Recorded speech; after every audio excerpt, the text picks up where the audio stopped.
So yeah, this principle number 3 is really interesting. She wants us then to test the idol. So we identify the idol, we identify its reductionism, and then we test it against the world, against what we know about the world, against what we know about God's creation, right?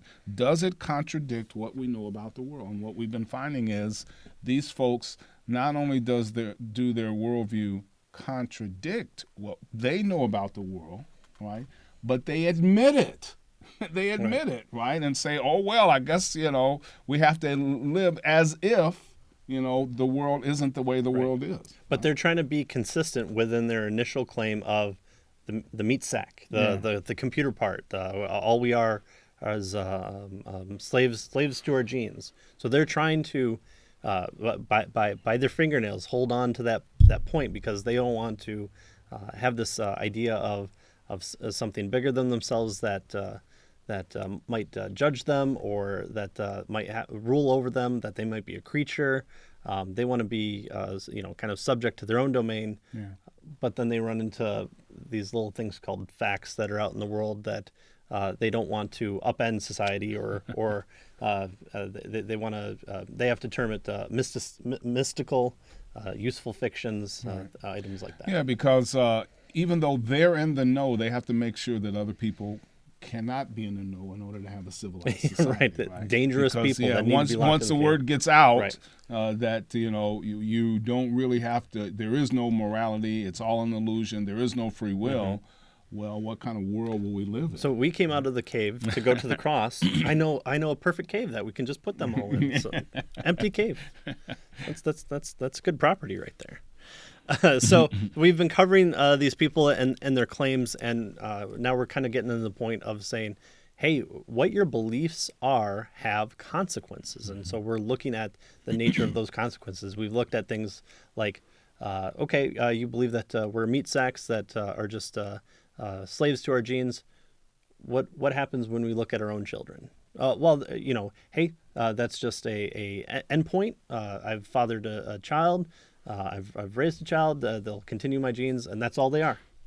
It's the end prize. And then, hey, on top of that, I should get them wedded and bedded as quickly as possible because that will make more gene reproductions in my lifetime. So I can be confident that my genes will continue, and that's all it is. Right. And we've said not even we, the person saying that we're just meat puppets, says that we're just that's abhorrent. Repugnant. Yeah. Yeah. It's bad stuff. Yeah.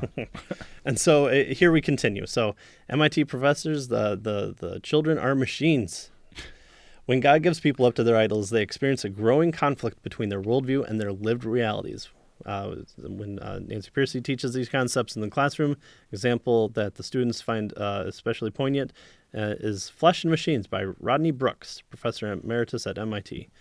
Brooks writes that the human being is nothing but a machine, a big bag of skin full of biomolecules interacting by the laws of physics and chemistry. So again, no free will, no moral claims needed.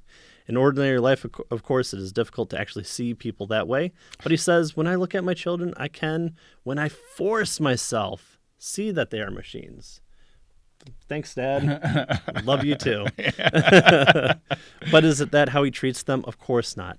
And he says, that is not how I treat them. I interact with them on an entirely different level than them being machines. I mean, I really like my computer. I've built my computer. I've fathered my computer in the way I've created it in my own likeness and how I wanted it to happen.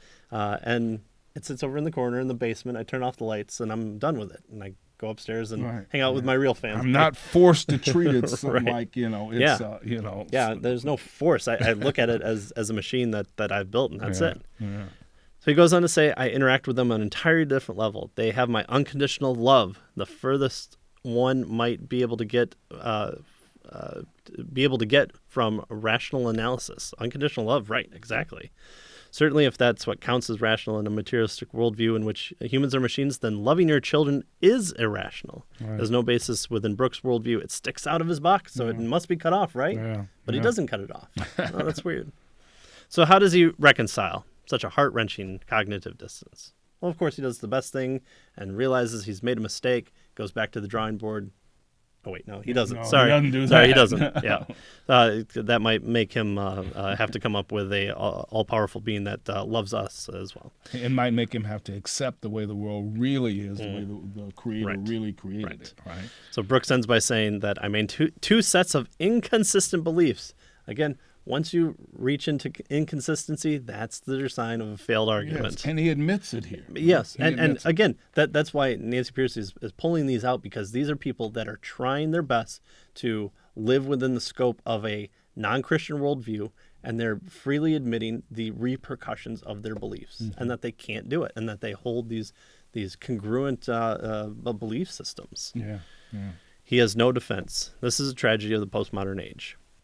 It has reduced to nothing, has reduced loving their children to nothing but useful fictions. They're tossed in the attic, which becomes a convenient dumping ground for anything that a materialist paradigm cannot explain.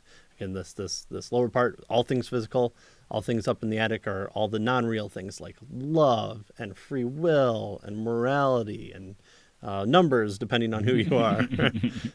The Bible teaches, though, that without God, people are morally lost, but they are also intellectually lost because they are trying to live within the limits of a worldview that is too cramped and narrow to account for their own humanity, where they suppressed the truth. Mm-hmm. Tragically, over time, those human ideals will inevitably lose their hold. After all, we are made in God's image as logical beings. Thus, we tend to follow the logical consequences of our premise. Again, what we believe tends to inform our actions. There isn't a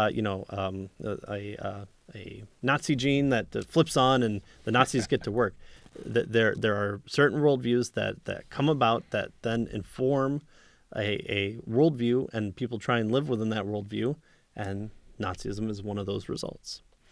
If someone like Brooks genuinely thinks his children are just mechanisms operating by whirling gears, that conviction will eventually erode the unconditional love he feels for them. Yeah. If the leadership classes Belief in the affects society behavior, right? generally think people are machines, that conviction will eventually erode political liberty. Idols have practical consequences. Yeah. And again, this is something I don't want to always bring up Star Trek, but Star Trek, Spock and the Force of Logic. Again, even the Vulcans had to kind of force logic within their worldview because they still had a family system. They still had love. They still interacted outside their species, and Spock is one of those things. And it's really good. It's so good. We should someone should really do a podcast on Spock and moral choices here within the Christian worldview. Yeah, just that one. So here, trying to live within a purely materialistic vantage point, once you take it to the logical conclusions, doesn't get you where you need to be, because you are having to put stuff that needs to fit in the box outside the box, like loving your children.